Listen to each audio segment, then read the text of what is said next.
Today we're diving into a topic that is as fascinating as it is unsettling: the mindset of a tyrannical leader. What drives someone to seek, seize, and ultimately abuse absolute power? It's a complex psychological puzzle, and we're going to try and piece some of it together.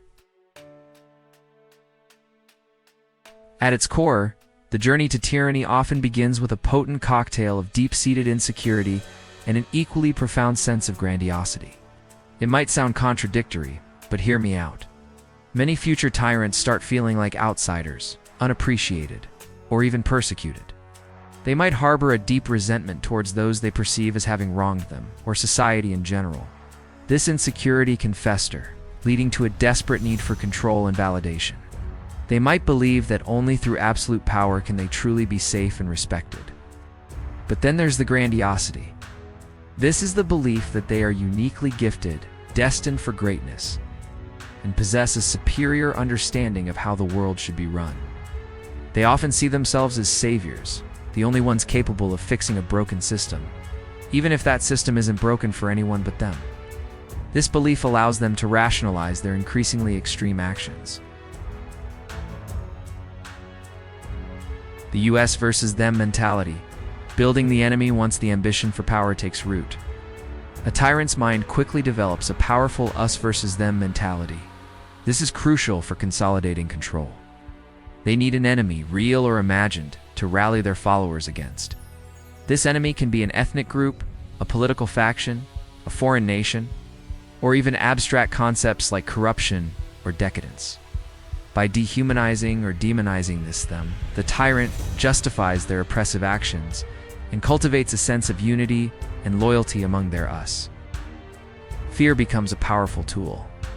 They convince their followers that the only way to be safe from the enemy is to give the tyrant absolute authority.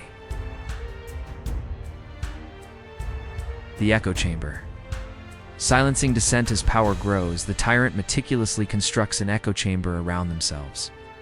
This means systematically eliminating any voices of dissent or criticism. They surround themselves with sycophants and yes-men, who will only tell them what they want to hear. Independent media is crushed, free speech is suppressed, and education is often manipulated to serve the regime's narrative. Why? Because doubt is a dictator's greatest enemy. Any cracks in the facade of their infallibility can lead to their downfall. They need to maintain the illusion of absolute competence and righteousness, both for themselves and for their subjects.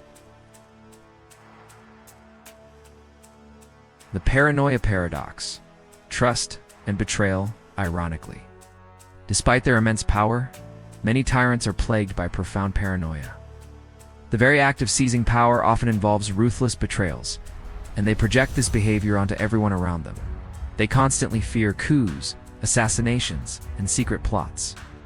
This paranoia leads to purges, show trials, and an atmosphere of pervasive suspicion. No one is truly safe, not even their closest allies. This creates a self-fulfilling prophecy.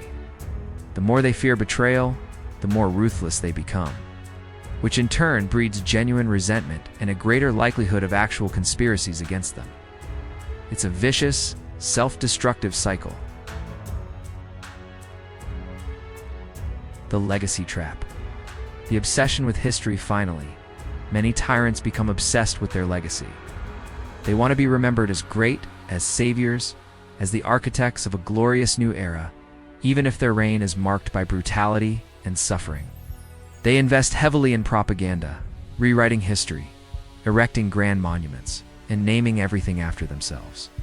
They believe that if they control the narrative of their time, they can control how they are perceived by future generations. It's a desperate attempt to secure a kind of immortality, to validate their life's work, no matter the human cost. Conclusion.